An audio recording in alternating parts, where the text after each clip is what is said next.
Record කරලා දැම්මද? හරි. ඔයා රෙකෝඩ් කරන මම මෙතෙන් දෙන්නම් කන්ටිනියු කියලා.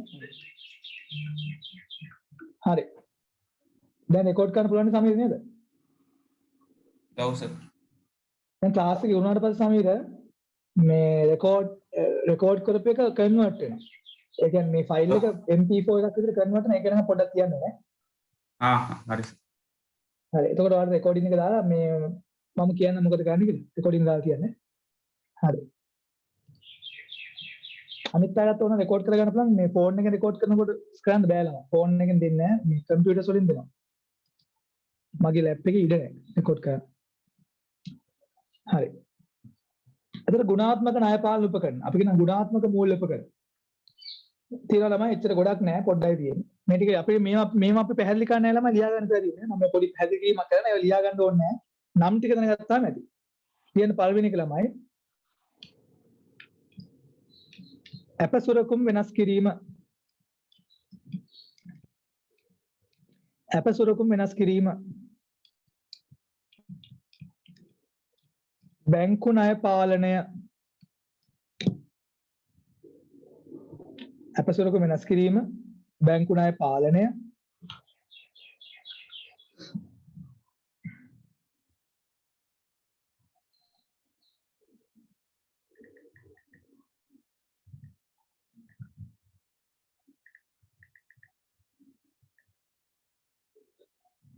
හරි. අපසුරකුම් වෙනස් කිරීම බැංකු ණය පාලනය. තව ලියන්නමයි. වරණාත්මක තුන්වෙනි එක. වරණාත්මක පොලි අනුපාතයක් නියම කිරීම.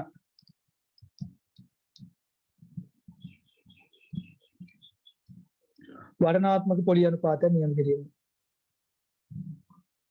එතන මේ තමයි ළමයි මොනවද? ගුණාත්මක ණය පාලන උපකරණ තුන. අපසුරකුම් වෙනස් කිරීම, බැංකු ණය පාලනය, වර්ණාත්මක පොලි අනුපාතයෙන් නියම.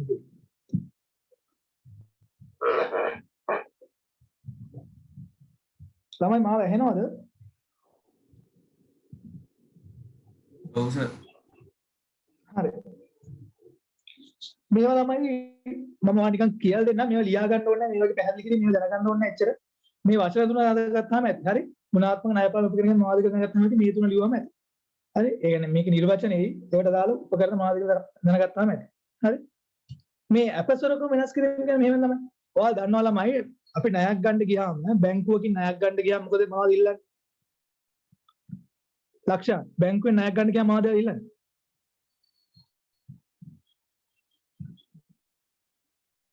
අප ඉල්ලන අප වෙන්න කියලා කියනවා.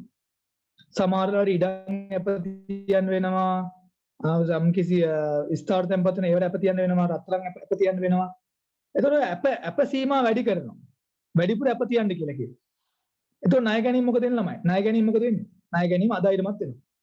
දැන් අපි බැංකුවේ ණයක් ගන්න ගියාම අපි බැංකුවේ ණයක් ගන්න යන්නම සල්ලි නැතුනම අන්තිමට බැංකුව අපිට කියනවා ඉඩමක් අප තියන්න කියලා.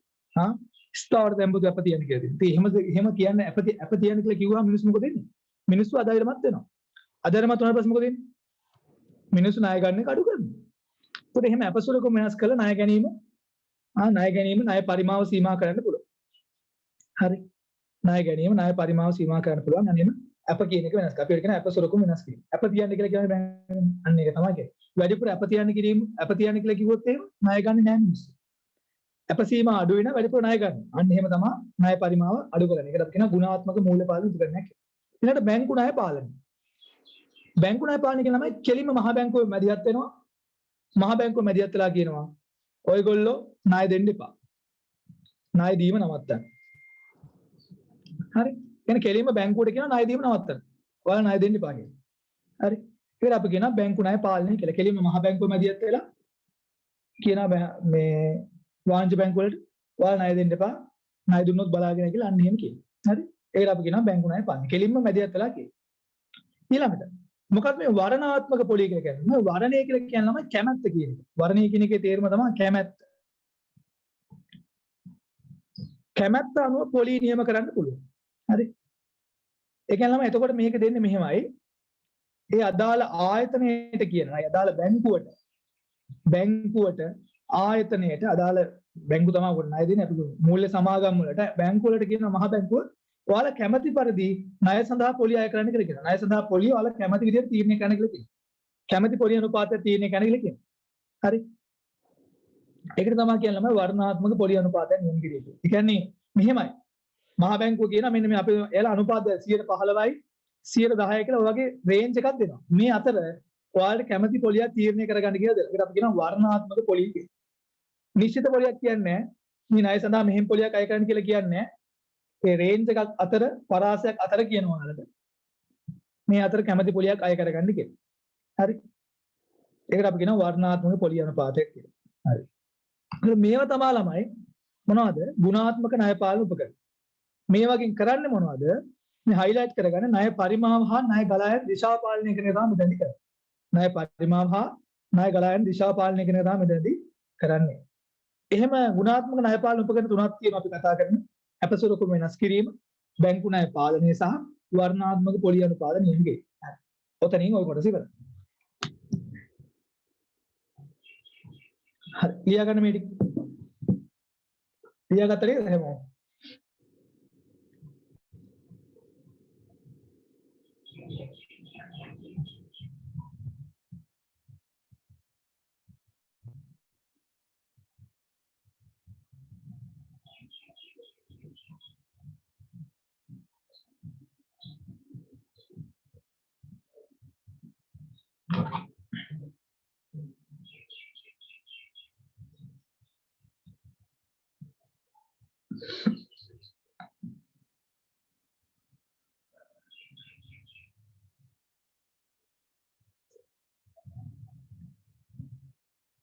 තමයි ලියාගත්ත නේද?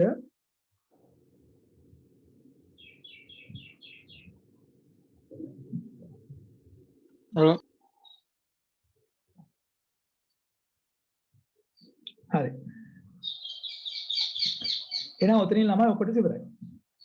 අපි ඊළඟට කතා කරන්න තියෙන මොනවා ගැනද? වාණිජ බැංකු ගැන.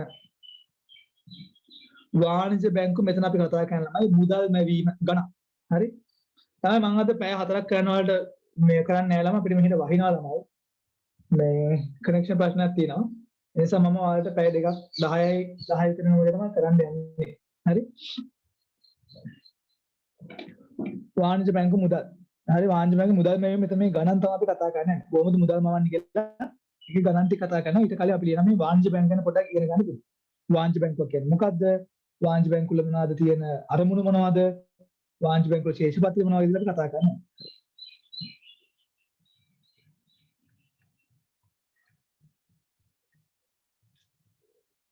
ලියා ගන්න ළමයි වාණිජ බැංකු. මාතෘකාව දාගන්න වාණිජ බැංකු.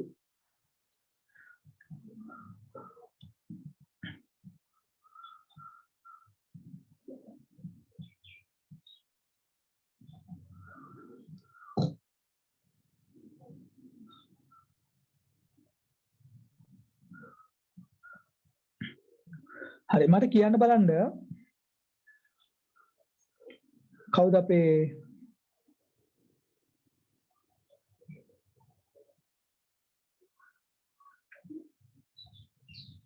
ලක්ෂා වාණිජ බැංකුවක් කියන්නේ මොකද වද ලක්ෂා?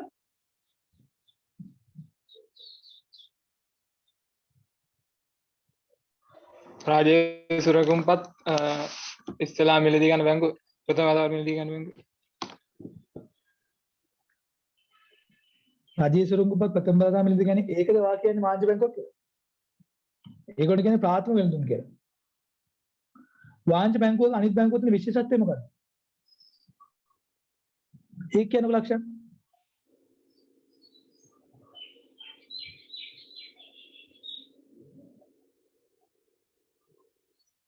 ලක්ෂණ වාණිජ බැංකුවක අනිත් බැංකුවක තියෙන වෙනස මොකක්ද? ඉල්ලුම් තැන්පත් ජංගම ගිණුම් අන්න හරි මොකක්ද? අන්න හරි. ඒ කියන්නේ අනිත් බැංකුවල ළමයි ජංගම ගිණුම් පවත්ව ගන්න බෑ. මේ බැංකුවට ඉල්ලුම් තැන්පතුවත් ජංගම ගිණුම් චෙක්පත් මාර්ගයෙන් අනුගමනය කරන ගිණුම් පවත්ව ගන්න පුළුවන්. ජංගම ගිණුම් ඉතිරි කිරීමේ ගිණුම් කියන දෙකම පුළුවන්. හරි. අනිත් බැංකුවල ළමයි ඉතිරි කිරීමේ ගිණුම් ඒ කියන්නේ ස්ථාවර තැන්පතු සහ සාමාන්‍ය ඉතිරි කිරීමේ ගිණුම් විතරයි. මේ බැංකුවට පුළුවන් ළමයි ජංගම ගිණුම් පවත්වා ගන්න මහා බැංකුවේ මේකට අවශ්‍ය දේවල් තියෙනවා. ඉල්ලුම් තැන්පත් ඒවා ජංගම ගිණුම් චෙක්පත් මාර්ගයෙන් යන්න ගිණුම් පවත්වා ගන්න. ඒ වගේම ළමයි විනිමය සම්බන්ධ කටයුතු විනිමය ගනුදෙනු විනිමය හුවමාරු කිරීම ඩොලර් වලට රුපියල් මාරු කිරීම වගේ විනිමය ගනුදෙනු ඩොලර් රුපියල් මාරු කිරීම අන්න ඒව කරන්නත් අවශ්‍ය දේවල් තියෙනවා වාණිජ්‍ය බැංකුවල. අන්න එහෙම බැංකු විශේෂයක් තමයි අපි කියන වාණිජ්‍ය බැංකු කියලා. අනිත් බැංකු වලට අනිත් බැංකු කියන මොනවද? විශේෂිත බැංකු ඉතිරි කිරීමේ බැංකු වලට ඒව කරන්න බෑ. හරි. එහෙනම් අපි ලියාගමු වෙන වාණිජ්‍ය බැංකුවක් කියන්නේ මොකද්ද? ලියාගන්න. මේවා ඔයාලා දන්නවා ඇති නේ වාණිජ්‍ය බැංකුව කියන්නේ මේ මාළක දෙයක් නෙවෙලා මේවා මේ accounts වලටත් කතා කරනවා. හරි. ලියන්න.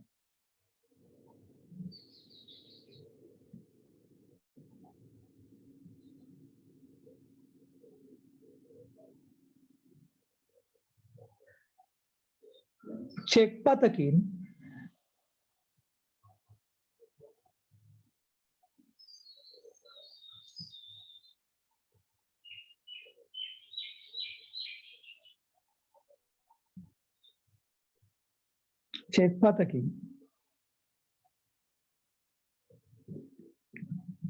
චෙක් පතකින් කමා විධානයකින්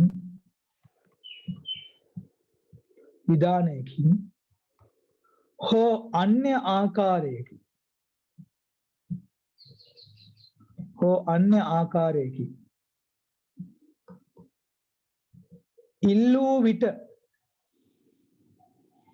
ඉල්ලූ විට ආපසු ගෙවීමේ පොරොන්දුවට යටත්ව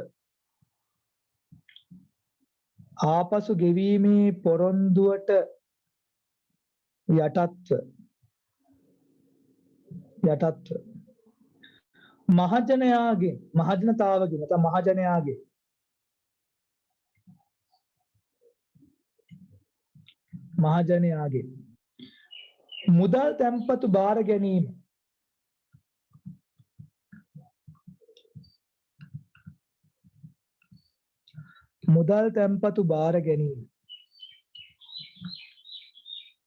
සිය ප්‍රධාන කාර්ය කරගත්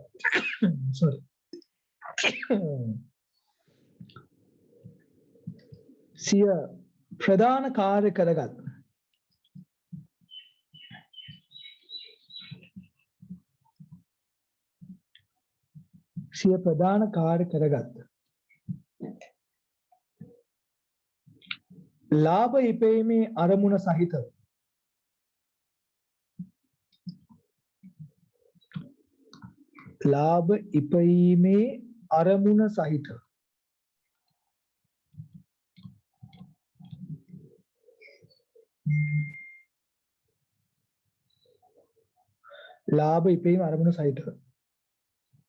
මූල්‍ය අතරමැදිකරණයේ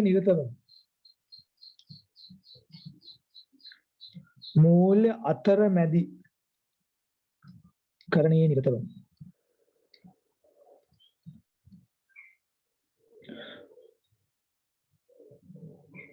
ඉතා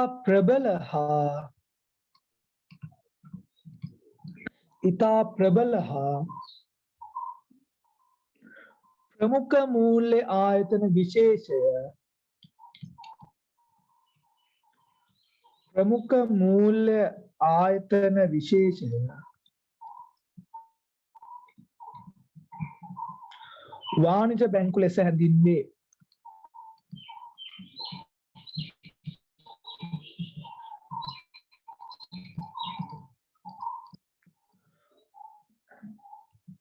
වාණිජ බැංකු ලෙස හැඳින්වේ. ලියාගන්නකෝ.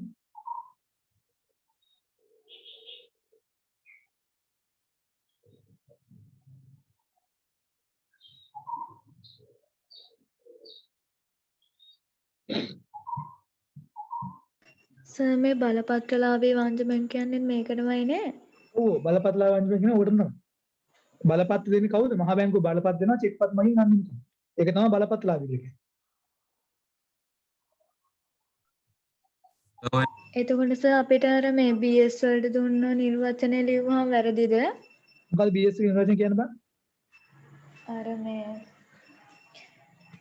ඒකේ තියෙන්නේ මේ ශ්‍රී ලංකා මහ බැංකුව විසින් නිකුත් කරන බලපත්‍රයක් යටතේ මේ ඉල්ලුම් තැන්පතු ජංගම ගිණුම් ඇතුළු අනිකුත් තැන්පතු ගිණුම් පවත්වාගෙන යන මුදල් මැවීමේ හැකියාවක් ඇති මූල්‍ය ආයතන විශේෂයක්. මේ අදහසම තමයි කියන්නේ පොඩ්ඩක් වෙනස් කවන්නේ. ඒක ලියුවත් කවන්නේ මේකත් ලියුවත් කවන්නේ. හරි. මේකේ තියෙන විශේෂ කරුණු ටිකක් පොඩක් තියෙනවා. එන්නේ පොඩක් බලා ගන්න. ඒක තමයි මම හයිලයිට් කරන එකත් ඔයාලා හයිලයිට් කරගන්න. හරි. මේ චෙක් පතකින් විධානයකින් ඉල්ලූ විට ගෙවීම ආපසු ගෙවීම පොරොන්දුව කියන එක හයිලයිට් කරගන්න. ඉල්ලුම් තැන්පතු බාර ගැනීම කියන එක හයිලයිට් කරගන්න. සිය ප්‍රධාන කාර්ය. හරි. ඒ වගේම ලාභ ඉපීමේ අරමුණ කියන එක. ඒ වගේම මූල්‍ය අතරමැදිකරණය කියන. එන්න මේ වචනේ ඉතාල වැදගත්.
හරි. මොකද්ද මේ කියලා තියෙන්නේ? මේ කියලා තියෙන ළමයි හරි මහජනතාවගෙන් ඉල්ලුම් තැන්පතු බාර ගන්න. ඒ කියන්නේ මම ජංගම ගිණුම් බාර ගන්නවා. ඒවා මහජනතාව චෙක් පතකින් හරි මොකක් හරි විධානයකින් ඉල්ලනකොට ආයේ මහජනතාවට ගෙවන්නත් පොරොන්දුවට බැඳෙනවා. يعني මේ වාණිජ බැංකුවෙන් නම් මෙන්න මේ වගේ කට්ටිය. වාණිජ බැංකුල කියන්නේ ඇත්තටම මේ ලාභ ලැබීමේ ව්‍යාපාර. මෙන්න වාණිජ බැංකුව තියෙනවා. මිනිස්සු මේක සල්ලි තැන්පත් කරනවා ඉල්ලුම් තැන්පත විදියට. ඒගොල්ලෝ ඒවා ඉල්ලන්නේ කොහොමද ළමයි? ඒගොල්ලෝ ඒ ඉල්ලන චෙක් පත් වලින්. ඒ චෙක් පත් වලින් තමයි ඉල්ලුම් තැන්පත් සල්ලි චෙක් පත් කියන විධානයක් ළමයි. චෙක් පත කියලා කියන්නේ විධානයක් නේ. ගෙවණු කියලානේ කියන්නේ. ඉතින් බැංකුව මොකද කරන්නේ? චෙක් පතක ඉල්ලනකොට ඉල්ලුම් තැන්පත් සල්ලි ආ ගෙවන්න පොරොන්දුවට බැඳෙනවා. හරි? ඊට අමතරව ඒක තමයි යාළුවගේ ප්‍රධාන කාර්යය. ඒ කියන්නේ ඉල්ලුම් තැන්පත් පවත්වා ගැනීමෙන් චෙක් පත් වලින් ඉල්ලනකොට ආයෙ සල්ලි ගෙවන්න එක තමයි යාළුවගේ ප්‍රධාන කාර්යය වෙන්නේ. අනිත් එක තමයි මේක ලාභ ඉපීමේ අරමුණක් තියෙනවා. ඒක අනිවාර්යයෙන්ම ලාභ ඉපීමේ අරමුණ තමයි තියෙන්නේ. ඒක ලාභ උපයන්නේ කොහමද? ඒ තැන්පත් ටික අනිත් පැත්ත ණයට දීලා තමයි ළමයි ලාභ උපයන්නේ. ඒ වගේ මෙන්න මේ වචනේ තමයි වැදගත්. මූල්‍ය අතරමැදි කරන්නේ. ලක්ෂණ මොකද්ද මූල්‍ය අතරමැදි කරන්නේ කියලා කියන්නේ? අපි කලින් කියලා තියෙනවා. මොකද්ද මූල්‍ය අතරමැදි කරන්නේ කියලා කියන්නේ?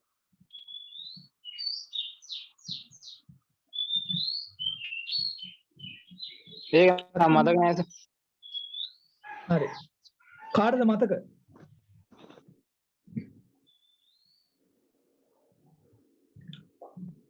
කවිනි මතකද?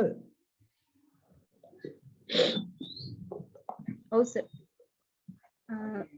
අතිරික්ත මුදල් ඒකක වලින් ඉතුරුම් ඒක රාශී කරගෙන මුදල් හිඟ ඒකක වලට ඉතුරුම් ලබන. එහෙම යන්න හරි.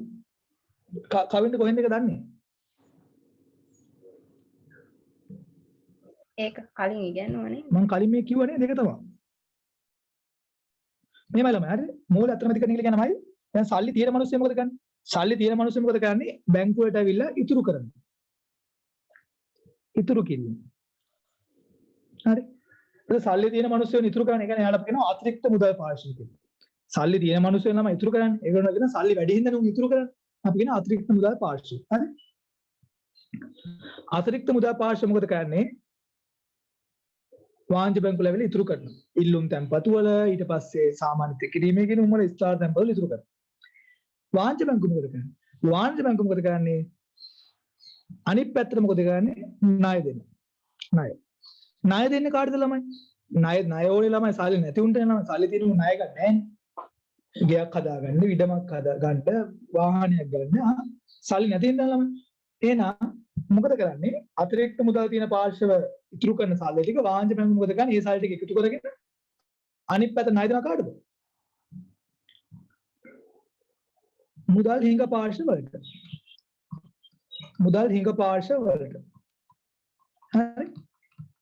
ඒක නිකන් ඇත්තටම මේක නිකන් මේ අර සරදියල් වගේ නෙවෙයි. රොබින් හුඩ් වගේ නෙවෙයි. රොබින් හුඩ් මොකද කරන්නේ?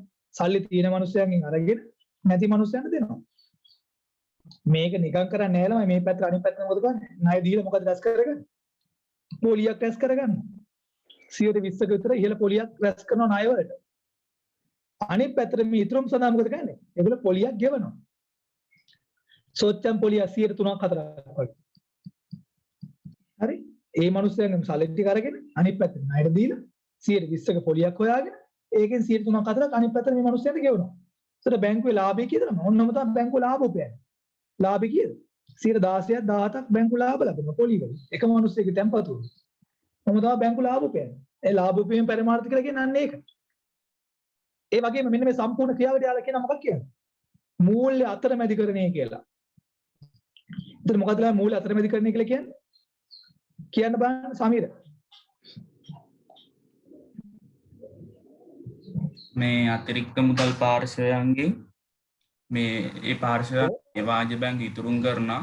ඒ ඉතුරුම් වලින් වාණිජ බැංකුව මුදල් හිඟ පාර්ශවයන්ට ණය දෙනවා. මුදල් හිඟ පාර්ශවයන්ට ණය දෙනවා. ඒක ළමයි අන්න හරි අතිරික්ත මුදල් තියෙන මුදල් අතිරික්ත පාර්ශවයන්ගෙන් ඉතුරුම් විදියට මුදල් රැස් කරගනිමින් මුදල් හිඟ පාර්ශවයන්ට ඒ මුදල් ණය දීලා ලබා දීම තමයි ළමයි කියන්නේ මූල්‍ය අතරමැදිකරණය. හරි ඕන ඔක යටින් ඇඳ ගන්නවා ඇඳ ගන්න ඕක පොඩි මූල අතරමැදි කරන්නේ මම කලින් කියලා දුන්නා දැන් මතක නැත්නම් ඇඳ ගන්නයි. එතකොට මේවා තමයි වාණිජ බැංකුව කරන්නේ. වාණිජ බැංකුවේ ප්‍රධාන කාර්යය තමයි ළමයි ඉල්ලුම් තැන්පතු බාර ගැනීම. ඊට අමතරව කරනවා මේ මූල්‍ය අතරමැදි කරන බැංකුවම වගේ මේ කරනවා. ඒ වාණිජ බැංකුවත් මේක මූල්‍ය අතරමැදි කරන්නේ කරනවා. ඊළඟ ඇඳ ගන්න.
හරි නේද ළමයි? හරි. වාණිජ බැංකුව කියන්නේ මොකද එතකොට? ප්‍රධාන වශයෙන් ඉල්ලුම් තැන්පතු බාර ගැනීම සිය ප්‍රධාන කාර්ය කරගත් ලාභ පීමේ පරමාර්ථයේ මූල්‍ය අතරමැදිකරණය නිරත වන ඉතා ප්‍රබල මූල්‍ය ආයතන විශේෂයි. ලංකාවේ ළමයි වාණිජ බැංකුව කීයක් තියෙනවද? දාන බැංකුව 26ක් තියෙනවා. ලංකාවේ වාණිජ බැංකුව උදාහරණ ලියාගමු ළමයි. උදාහරණ වාණිජ බැංකුව ලංකාවේ තියෙන ප්‍රධාන වශයෙන් වාණිජ බැංකුව 26ක් තියෙනවා. ඒ අර්ථයේ BOC කියන්නේ ලංකා බැංකුව සහ පීපල්ස් මහජන බැංකුව කියන්නේ රජයේ වාණිජ බැංකුව දෙක රජයේ වාණිජ බැංකුව දෙකයි තියෙන්නේ. ඊට අමතරව තියෙනවා ළමයි HNB පෞද්ගලික අංශේ සම්පත් commercial NDB NTB nation trust බැංකුව ඊට පස්සේ තව තියෙනවා ළමයි කාගිල්ස් බැංක් අලුතෙන් ආව බැංකුව තමයි කාගිල්ස් බැංකුව කාගිල්ස් ෆුඩ් සිටි තියෙන ඒගොල්ලෝගේ බැංකුව කාගිල්ස් බැංක් ඊට පස්සේ HSBC ඊට පස්සේ ඉන්දියන් බැංක් PLC මේ ගොඩක් කොළඹ තියෙන ළමයි ඉන්දියන් බැංක් PLC තව මුස්ලිම් බැංකුවක් තියෙනවා ළමයි අමානා තකාපුල් කියලා අමානා බැංක් තව තියෙනවා ස්ටෑන්ඩඩ් චාර්ටර්ඩ් මේ ගොඩක් විදේශ බැංකු ලංකාවේ ක්‍රියාත්මක කරනවා හරි ස්ටෑන්ඩඩ් චාර්ටර්ඩ් DFCC 1 2 3 4 5 6 7 8 9 10 11 12 13 තව 13ක් නේ හොයාගන්න. ඇති උලතරන් උදාහරණ ලියා ගන්න. වාණිජ බැංකුව වලට.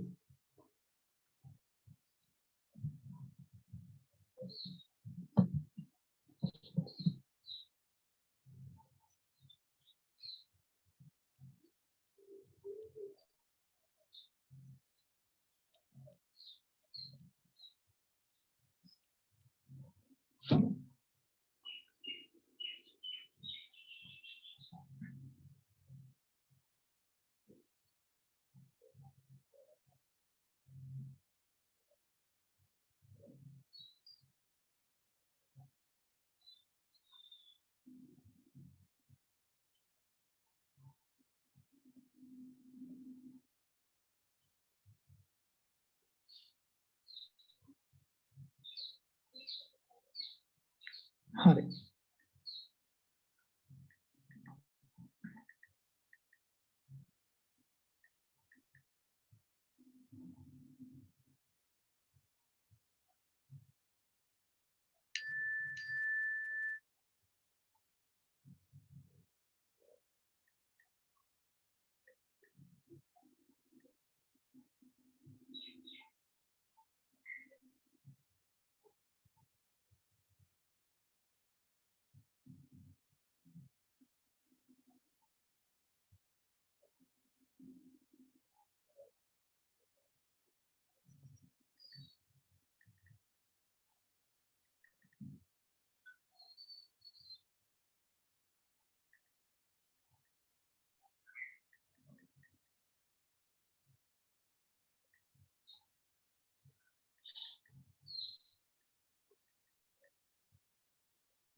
හරි නේද ළමයි? හරි.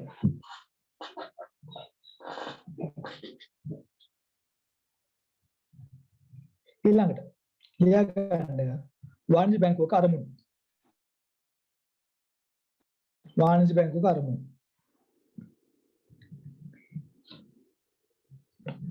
වාණිජ බැංකුවක අරමුණු.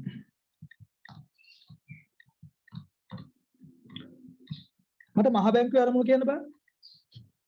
කවුද? කවිනි මහ බැංකුවේ අරමුණු කියන්නේ?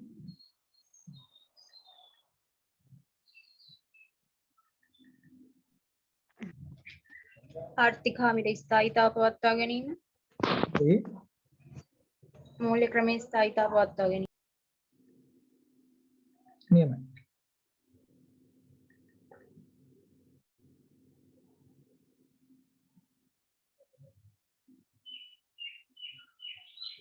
ආර්ථික හාමිලේ ස්ථායීතාවයයි මූල්‍ය ක්‍රමයේ ස්ථායීතාවය. එතකොට ඔය තියෙන ළමයි මොනවද? ඔය තියෙන්නේ මහ බැංකුවේ අරමුණුනේ. මහ බැංකුවේ අරමුණු වගේම ළමයි මහ බැංකුවේ අරමුණු වගේම වාණිජ බැංකුවලත් අරමුණු තියෙනවා. වාණිජ බැංකුවල තමයි ප්‍රධාන අරමුණු දෙකක් තියෙන්නේ. හරි? වාණිජ බැංකුවල ප්‍රධාන අරමුණු කීයක් තියෙනවද? දෙකක් තියෙනවා. දැන් අංක 1 මහජනතාවගේ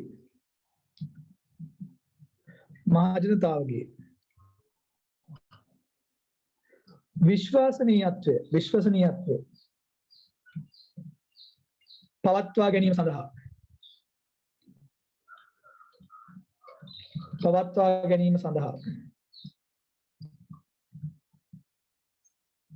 ද්‍රවශීලතාවය ආරක්ෂා කර ගැනීම.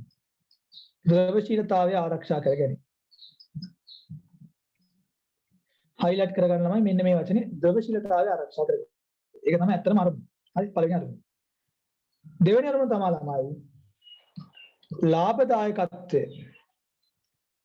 ලාභදායකත්වය ඉහළ නංවා ගැනීම. ලාභදායකත්වය highlight කරගන්න ලාභදායකත්වය ඉහළ නංවා ගැනීම. ඒක තමයි දෙවෙනි අරමුණ. ඒ අරමුණු දෙකයි ද්‍රවශීලතාවය ආරක්ෂා කර ගැනීම. අනිත් එක මොකද්ද? ලාභදායකත්වය වැඩි කර ගැනීම.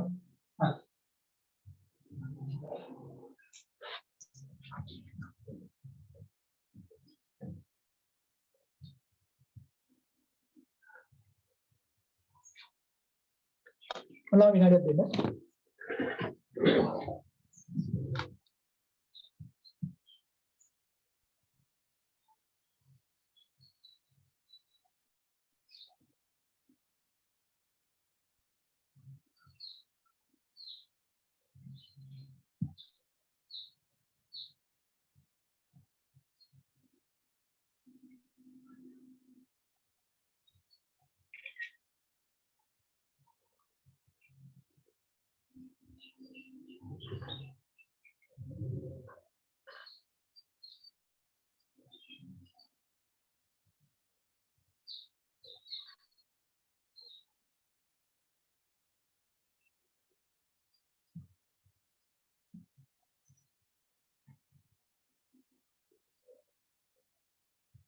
හරිලා.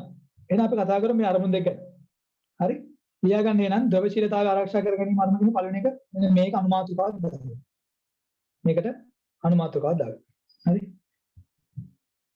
ද්‍රවශීලතාවය ආරක්ෂා කර ගැනීම කියන අනුමාත්‍රිකාවක් දාගන්න. හරි?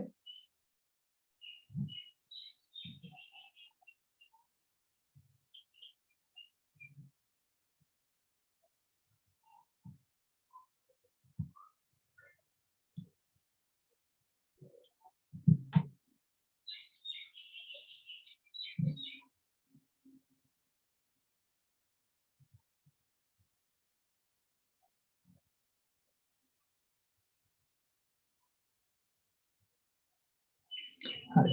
ලියන්න ළමයි. ද්‍රවශීලතාවය අනු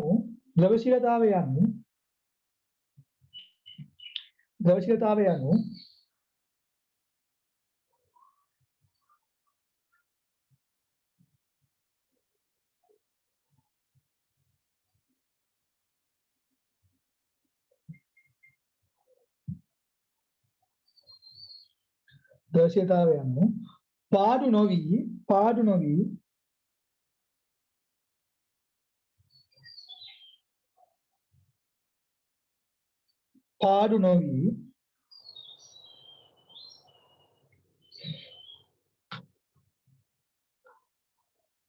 වත්කම් ඉක්මනින් මුදල් බවට හැරවීමේ හැකියාවයි. වත්කම් ඉක්මනින්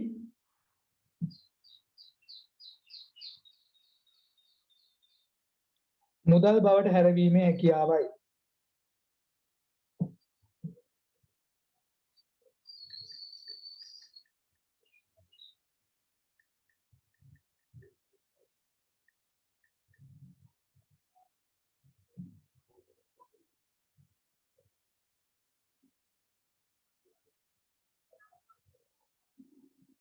හරි?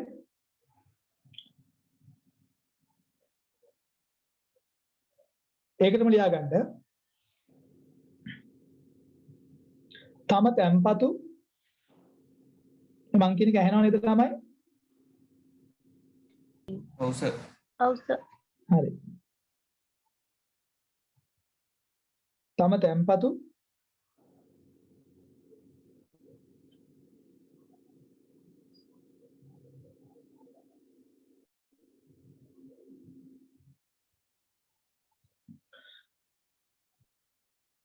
මුදල් තම තැන්පතු මුදල්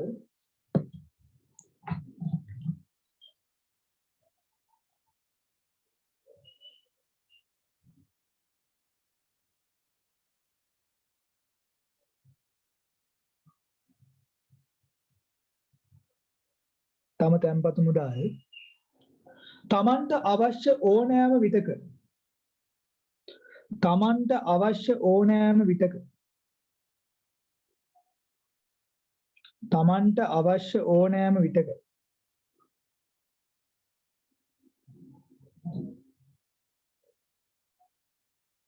තමන්ට අවශ්‍ය ඕනෑම විටක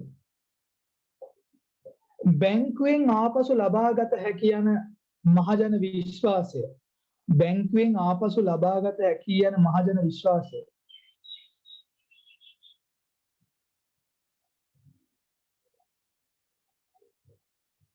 බැංකුවෙන් ආපසු ලබාගත හැකි යන මහජන විශ්වාසය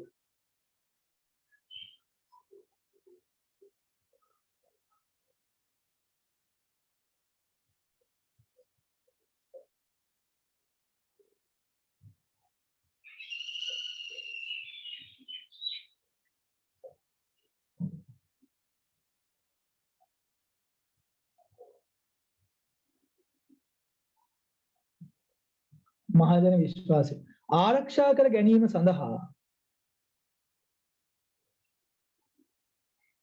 ආරක්ෂා කර ගැනීම සඳහා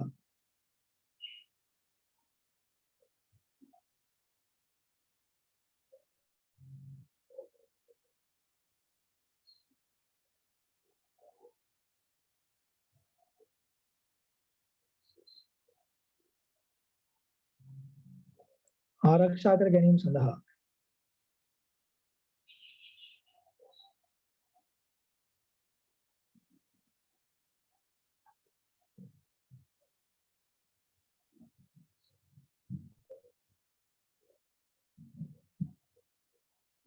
සෑම අවස්ථාවකම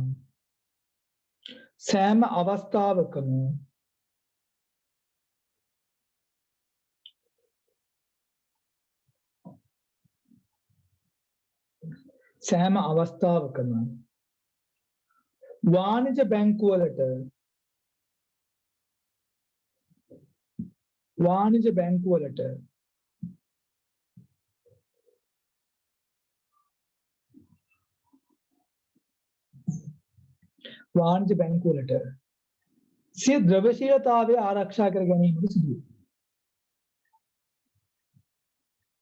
සිය ද්‍රව්‍යශීලතාවය ආරක්ෂා කර ගැනීමට සිදුවේ.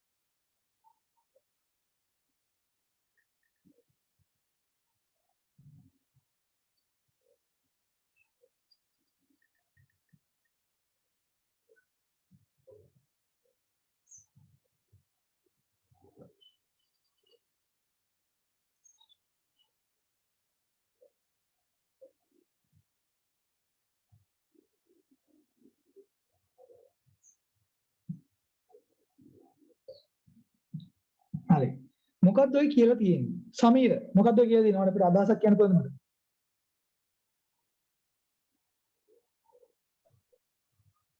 ද්‍රවශීලතාවය ගැනනේ. ඔව්.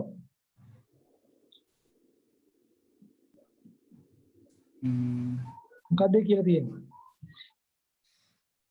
බැංකුවේ මේ මුදල් දැන්පත් කරාම ඕනෑම වෙලාවක බැංකුවෙන් මේ ආපසු මුදල් ගන්න පුළුවන්. මේ වෙන්න ඕන නේද? ඔව්. හරි ඒක තමයි. ඒ කියන්නේ මෙහෙමයි ළම. හරි.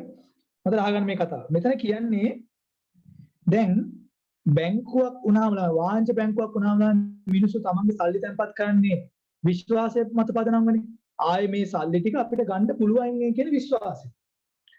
ඒක තමයි විශ්වාසය. මහජනතාව විශ්වාසය මොකද? බය නැතුව BOC, People's, HNB, සම්පත්, කමර්ෂල් වගේ බැංකුවල සල්ලි දාන්නේ මිනිස්සු. අපිට ආයේ මේ සල්ලි ටික දැම්මට පස්සේ ආයේ අපිට ගන්න පුළුවන් කියන විශ්වාසය මත පදනම් තමයි දාන්නේ. ඇයි එහෙම විශ්වාස මත දාන්නේ? එයාලා දන්නවා ළමයි මේ බැංකුව අපේ තැන්පත් ටික අනිත් පැත්තට මොකද කරන්නේ? අපි සල්ලි දැම්ම ගමන් බැංකුව මොකද කරන්නේ? ණය දෙනවා. ඉතින් මේ බැංකුව අනිත් පැත්තට ණය දුන්නොත් එහෙම බැංකුවේ සල්ලි අඩු වෙනවනේ. හරි? එතකොට අපි විශ්වාසය තියාගෙන දෙන්නේ මේ මුන් අපේ සල්ලි අනිත් පැත්තට ණය දෙනවා කියලා අපි දන්නවා. හැබැයි ණය දුන්නට කමක් නැහැ උඹලා. අපිට ආයේ අපි ඉල්ලනකොට සල්ලි දෙන්න ඕන. හරි? මිනිස්සු එතකොට තමයි විශ්වාසය තියාගෙන. නැත්නම් බැංකුවලින් සල්ලි ඉතුරු කරන්නේ. එහෙම නැත්නම් තේරෙනවද කියන්නේ? අන්න ඒ නිසා ළමයි බැංකුව පුළුවන් තරම් try කරනවා මොනවා කරන්නද? මිනිස්සුන්ගේ විශ්වාසය පවත්වා ගන්න. ඒ කියන්නේ මිනිස්සු ආයෙ තැන්පත් ඉල්ලනකොට ආයෙ ඒවා ආරක්ෂාකාරී තැන්පත් එයාට දෙන්න පුළුවන් කියන විශ්වාසය පවත්වා ගන්න බැංකුව try කරනවා. එතකොට මොකද කරන්නේ? ඒකට තමයි ළමයි බැංකුව එන තැන්පතු සේරම ලක්ෂයක් තැන්පතු આવොත් සේරම ණයට දෙන්නේ නැහැ. ඇයි? සේරම ණයට දුන්නොත් මේ මිනිස්සයා පහුවදාදී ඒ ලක්ෂ ඉල්ලුවොත් දෙන්න විදියක් නැහැ. ඒ හින්දා යම්කිසි ප්‍රමාණයක් බැංකුවේ තියා ගන්නවා. ද්‍රවශීලතාවය ආරක්ෂා කර ගන්නවා කියන්නේ අන්න ඒකයි. ඒ කියන්නේ ද්‍රවශීලතාවය කියලා කියනවා බැංකුවේ සල්ලි තියනවා කියන්නේ. ද්‍රවශීලතාවය කියන්නේ මුදල් නෙලම. බැංකුවේ සල්ලි තියෙන ඕන වෙලාවක තැන්පත් කරගෙන කරලා නැවත සල්ලි ඉල්ලුවොත් දෙන්න පුළුවන් වෙන්න ඕනේ. ඒ කියන්නේ ද්‍රවශීලතාවය බැංකුවේ තියෙනවා. ද්‍රවශීලතාවය කියන එක බැංකුවේ තියෙන්න ඕනේ. එහෙම වුණොත් තමයි මහජනතාවගේ විශ්වාසය වැඩි වෙන්නේ. අන්න ඒක අරමුණක් කියලා මේ කියන්නේ. තේරුණාද? ලක්ෂණ තේරුණාද?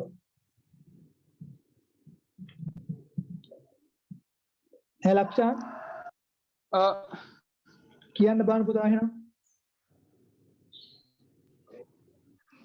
ඒ කියන්නේ මහජනතාවගෙන් බැංකුවේ මුදල් තැන්පත් කළ පසු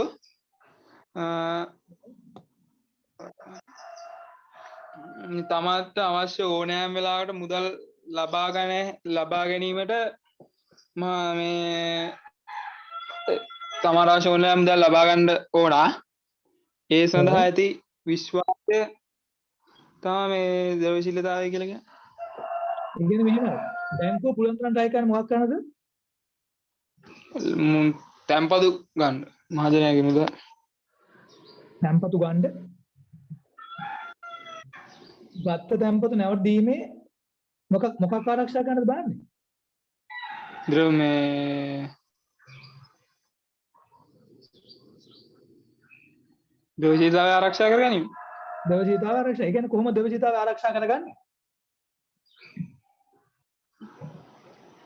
එන තැන්පතු අනිත් පැත්තට gediya පිටින් දෙනවද ණයට? නෑ. මොකද කරන්නේ? ටිකක් තියාගන්නව නේද? ඔව්. ඇයි ටිකක් තියාගන්නේ?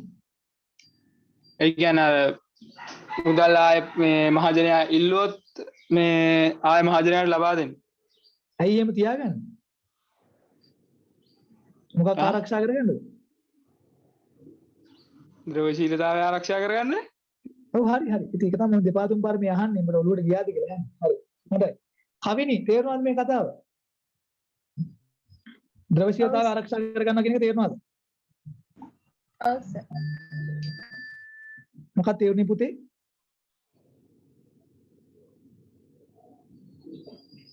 මහජනයා වාණිජ්‍ය බැංකුවල තැන්පත් කරන තැන්පතු මහජනයාට ගන්න පුළුවන් වෙන්න අවශ්‍ය ඕනෑම වෙලාවක ගන්න පුළුවන් වෙන වාණිජ්‍ය බැංකුව ඒ තැන්පත් සේරම ණය දෙන්නේ නැතුව කොටසක් ඉතුරු කරගන්නවා ඕන ඒ මහජනයා ඉල්ලන ඕන වෙලාවක අපු දෙන්න පුළුවන් වෙන්න.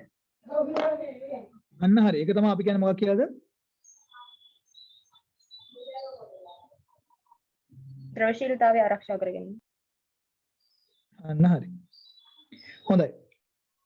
එහෙනම් ඔයගොල්ලන්ට මේක තේරෙන්නේ නැතිනේ. හරි. ඊට පස්සේ අනිත් අරමුණ මොකද්ද? අනිත් අරමුණ මොකද්ද? කියන්න බෑ හොඳ පුතා වගේ. ලාභදායකත්වය ඉහළ නම් ලාභදායකත්වය ඉහළ නම් වගේ. ඒ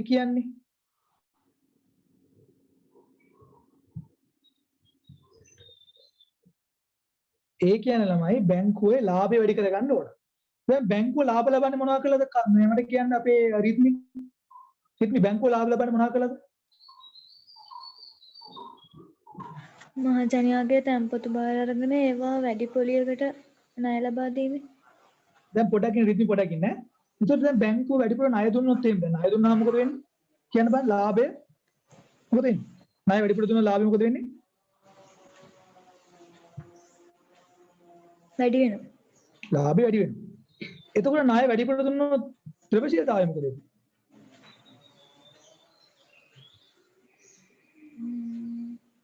බැංකුවේ තියෙන මුදල් ප්‍රමාණය මොකද වෙන්නේ? මුදල් ප්‍රමාණය අඩු වෙනවා. අඩු වෙනවා. ඒ කියන්නේ ද්‍රවශීලතාවය මොකද වෙන්නේ? අඩු වෙනවා.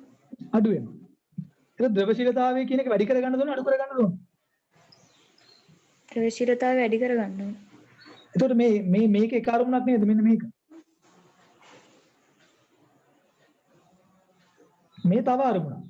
එකක් ලාභය වැඩි කරගන්නත් ඕන, ද්‍රවශීලතාවය වැඩි කරගන්නත් ඕන. හැබැයි ලාභය වැඩි කරගන්න කියලා ණය දුන්නොත් මොකද වෙන්නේ? ද්‍රවශීලතාවය අඩු වෙනවා. ද්‍රවශීලතාවය අඩු වෙනවා. අන්න හරි. ද්‍රවශීලතාවය වැඩි කරගන්න කියලා ණය නොදී කියොත් මොකද වෙන්නේ? එතකොට ලාභය නැති වෙනවා. ලාභය නැති වෙන්නේ. එතකොට මොකක්ද දැන් කරන්න ඕන කියන්නකෝ? දැන් මේ අරමුණු දෙක පරස්පරයක් නැද්ද?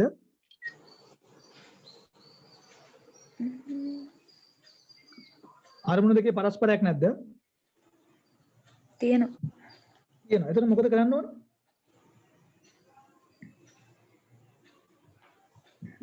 නිකන් ඉන්නවද බලන්න. සමතුලිතය පවත්වා ගන්න. අන්න හරි. තුලිතයක් පවත්වා ගන්න ඕන. අන්න හරි. තුලිතයක් පවත්වා ගන්න ඕන. කවිනි තේරෙනවද මේ කියපු කතාව මොකද්ද මේ කියන්නේ කියලා? මහ බැංකුව මේ වාණිජ්‍ය බැංකුවට අරමුණු දෙකක් තියෙනවා. නේද පුතා? කවිනි මට කියන්න. වාණිජ්‍ය බැංකුවට ප්‍රධාන අරමුණු දෙකක් තියෙනවානේ. මොකක්ද දෙකක් කියන්නේ? ද්‍රවශීලතාවය ආරක්ෂා කර ගැනීම. ද්‍රවශීලතාවය ආරක්ෂා කරන ණය මොකද කරන්න ඕනේ? ණය දෙන්න ඕනේ අඩුවේ. ණය දීම අඩු කරන්න ඕන. හරි? අනිත් අරමුණ මොකද්ද? ලාභදායකත්වය ඉහළ නංවා ගැනීම. ලාභය වැඩි කරන්න මොකද කරන්න ඕනේ? ණය දීම වැඩි කරන්න ඕන. දැන් මේ දෙකේ අවුලක් නැද්ද? තියෙනවා. මොකද අවුල? ද්‍රවශීලතාවය වැඩි කරගන්න කියලා ණය නොදී හිටියොත් මොකද වෙන්නේ? එතකොට ලාභය අඩු වෙනවා. ලාභය වැඩි කරගන්න කියලා ණය දුන්නොත් මොකද වෙන්නේ? ද්‍රවශීලතාවය අඩු වෙනවා. දැන් මොකද කරන්න ඕනේ? සමාන දෙකම බැලන්ස් කරගෙන සමබර අරමුණක් පවත්ව ගන්න ඕන. තේරෙනවද කියන එක? හොඳයි. හරි. ලක්ෂාන් පොඩ්ඩක් මට මේක පැහැදිලි කරන්න ඔබ තමයි. මේක මේ හැමෝගෙම අහන මේක පේපර් එකේ අහලා තියෙන ප්‍රශ්නයක්. හරි. අරමුණු අතර පරස්පරයක් තියෙනවා කියන එක. ලක්ෂාන් පොඩ්ඩක් කියන්නකෝ.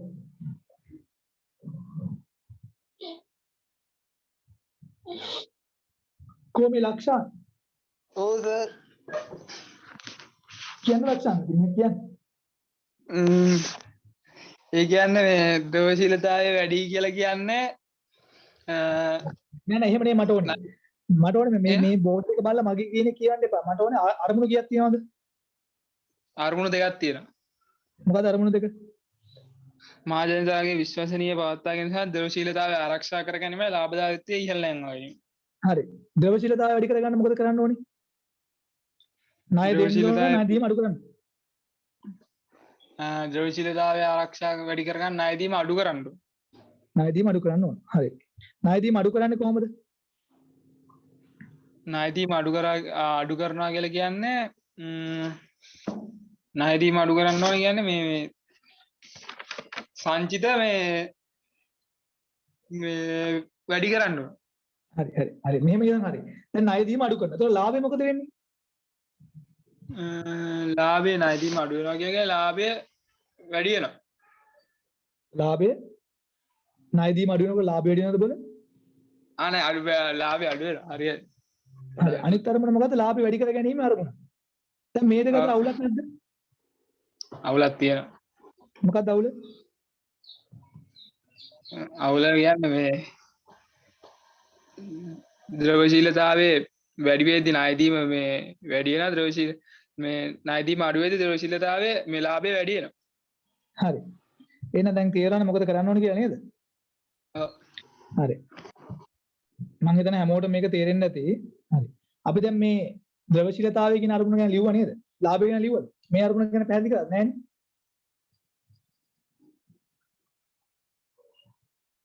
ළමයි ලාභදායක තේරෙන මේ කියන අරමුණ ගැන පැහැදිලි කරලා? නෑ සර්. නෑ. අහන ලියාගන්න. ලියන්න ලාභදායකත්වය යනු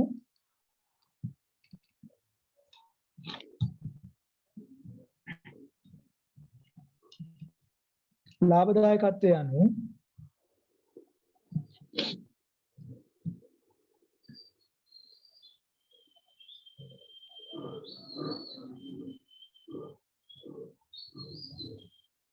ණය ලබා දීමෙන් සහ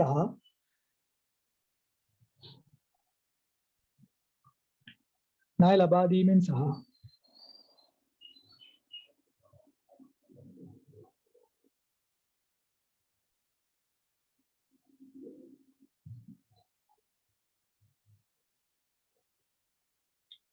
ණය ලබා දීමෙන් සහ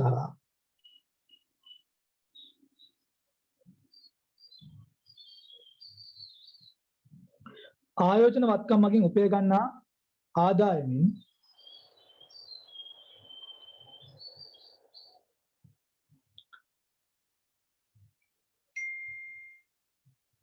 ආයෝජන වත්කම් මගින් උපය ගන්නා ආදායමින්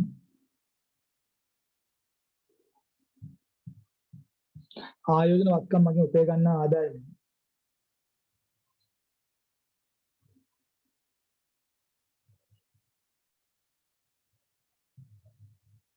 තැන්පතු සඳහා ගෙවන පොලී වියදම් අඩු කිරීමෙන් ලැබෙන තැන්පතු සඳහා ගෙවන පොලී වියදම් අඩු කිරීමෙන් ලැබෙන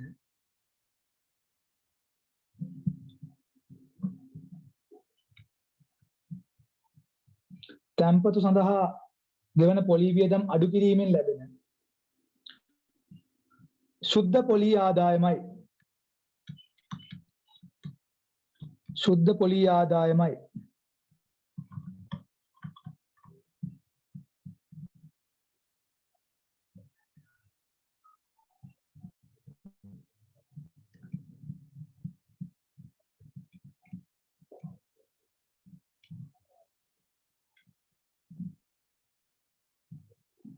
එතකොට කොහොමද ළමයි ලාභය හොයන්නේ? රිද්මි කොහොමද ලාභය හොයන්නේ රිද්මි? බැංකුව ලාභ කියන්නේ මොකද්ද? විරුද්ධ පොලි ආදායම. කොහොමද හොයන්නේ?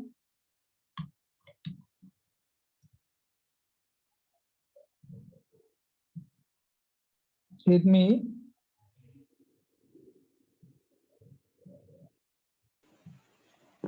අර කොහොමද මේ ඉන්නේ නැද්ද? ණය ලබා දීමෙන් කොහොමද? හරි ආයෝජනවත්කම් තුළින් ලබා ගන්න ආදායම තියෙනවානේ. පොලි ආදායම නේද? ඔව්. ඒකෙන් පොලි ආදායම මොකද කරන්නේ? අර තැන්පතු වලට ගෙන පොලි වියදම් අඩු කරන්න ඕනේ. අන්න හරි. ඒ කියන්නේ ළමයි දැන් මිනිස්සු සල්ලි තැන්පත් කරාට පස්සේ උන්ට පොලියක් ගෙවන්න එපා. බැංකුව පැත්තෙන් ඒක පොලි වියදමක්නේ. හරි. බැංකුව මොකද කරන්නේ? තැන්පතු වල ණයට දීලා පොලි ආදායමක් රැස් කරගන්නවානේ. අන්නේ රැස් කරගන්න පොලි ආදායම අර මම කිව්වා ළමයි. බැංකුව ණය දීලා අපේ සල්ලි ණයට දීලා 16% විතර පොලි ආදායම ලබා ගන්න ණය පොලි. ඒක කියන පොලි ආදායම. අපිට දෙනවා 3ක් 4ක පොඩි පොලියක්. ඒක බැංකුවේ පොලි වියදම. ඒතර මේ දෙක වෙනස කීයද? සුද්ධ පොලි ආදායම. බැංකුවේ ලාභය කොච්චරද? 13 ලාභ. ඒක තේරුණාද? ලක්ෂණ එක තේරුණාද මේ පොලි ආදායම ගන්න විදිහ, ලාභය ගන්න විදිහ බැංකුවේ? නෑ තේරුන්නේ නැහැ. නෑ තේරුණාද ළමයි? මම මේකනේ කියන්නේ ලක්ෂණ අහගන්නකො. දැන් බැංකුව කොහොමද ලාභ ලබන්නේ? මට ඒක ලක්ෂණ හිතලා කියන්න බෑ. පොලි ආදායම අද මේක බලන්නකො ලක්ෂණ මේ තියෙන මේ පින්තූරේ බලන්නකො. මොකද්ද මේ කියන්නේ? මූල්‍ය අතරමැදි කරන ඒකේ මොකද්ද මේ කරලා තියෙන්නේ? සල්ලි තියෙන මිනිස්සුන්ගේ මොකද කරන්නේ? ඉතුරුම් ලෙස අරගෙන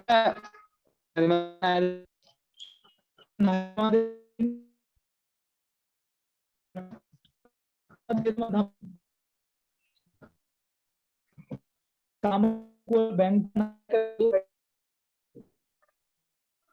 වැඩි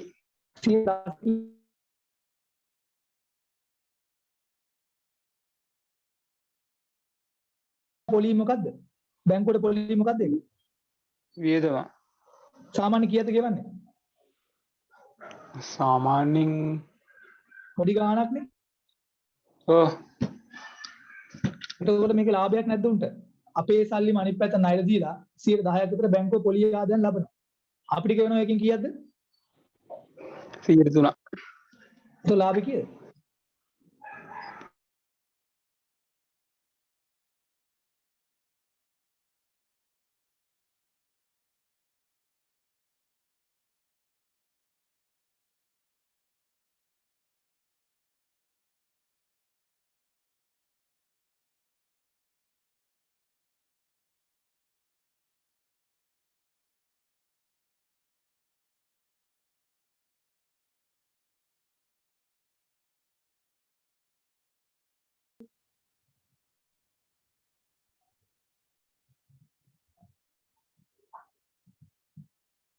කවිනි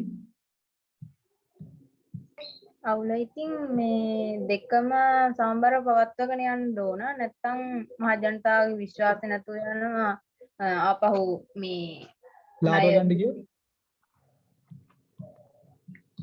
මේක කියන්නේ ලාභ වැඩි කරගන්න ගියොත් ද්‍රව්‍යශීලතාවය මොකද වෙන්නේ ළමයි? කවිනි අඩු වෙනවා. ලාභ අඩු කරගන්න කියන්නේ ද්‍රව්‍යශීලතාවය වැඩි කරගන්න කිව්වොත් මොකද වෙන්නේ? ලාභය අඩු වෙනවා. හරි. මේක දැනගත්තා නම් ඇති. ඒක ලක්ෂණට තේරුණාද?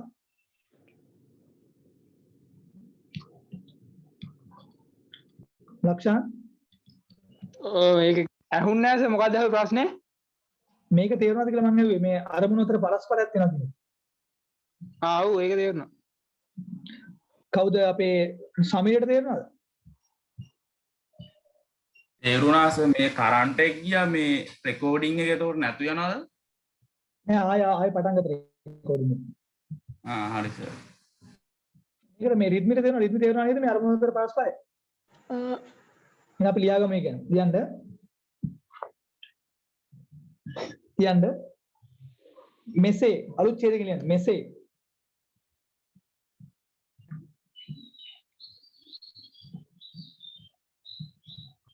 මෙසේ වාණිජ බැංකු විසින්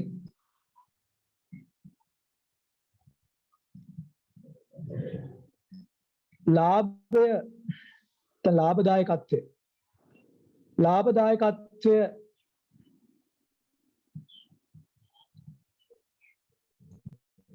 වැඩි කිරීමේදී කියන්නේ ඒ අරමුණු ළඟා කර ගන්නකොට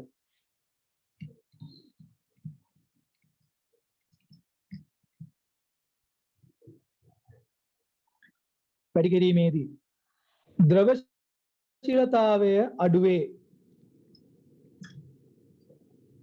තව ලකුණක් දාලා ලියන්න මෙසේ වාණිජ බැංකු විසින් ලාභදායකත්වය වැඩි කිරීමේදී ද්‍රවශීලතාවය අඩුවේ. තව ලකුණක් දාලා ලියන්න ඒකේ අනිත් පැත්ත. ද්‍රවශීලතාවය වැඩි කර ගැනීමේදී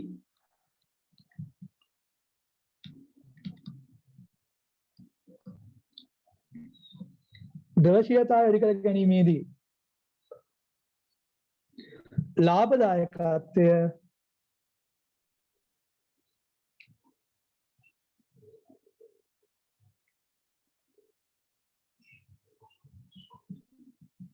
අඩුවේ.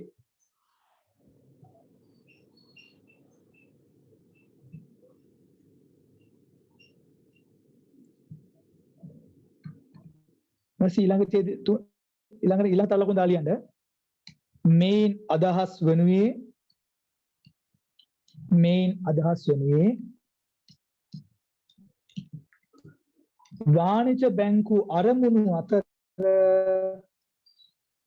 වාණිජ බැංකු අරමුණු අතර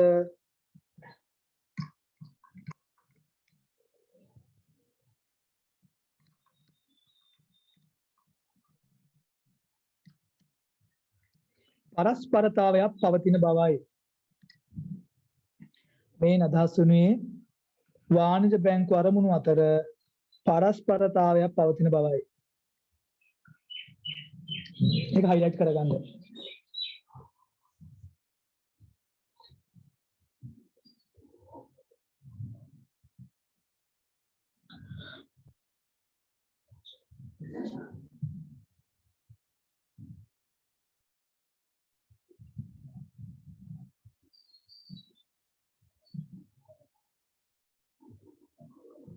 ඊට පස්සේ ඒකට ලියන්න එම නිසා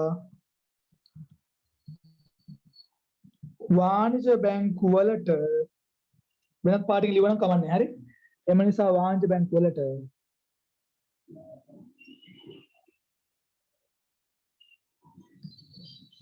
මෙම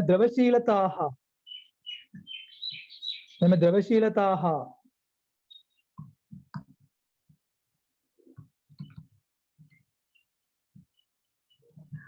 එම නිසා වාණිජ බැංකුවට මෙම ද්‍රවශීලතා හා ලාභදායකත්ව අරමුණු අතර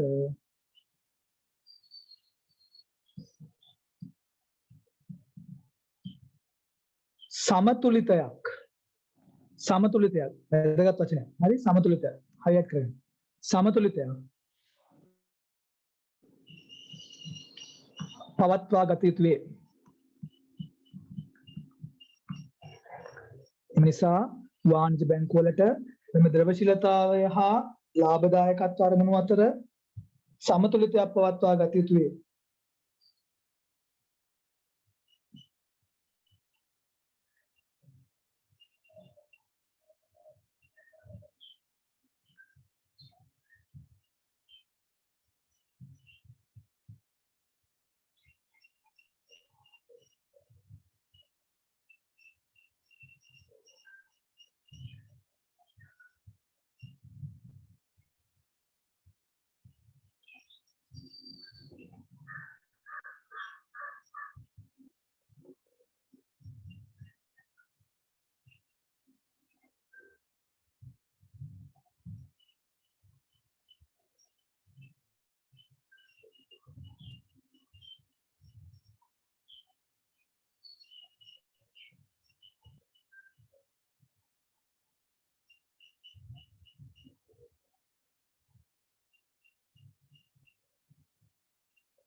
හරි.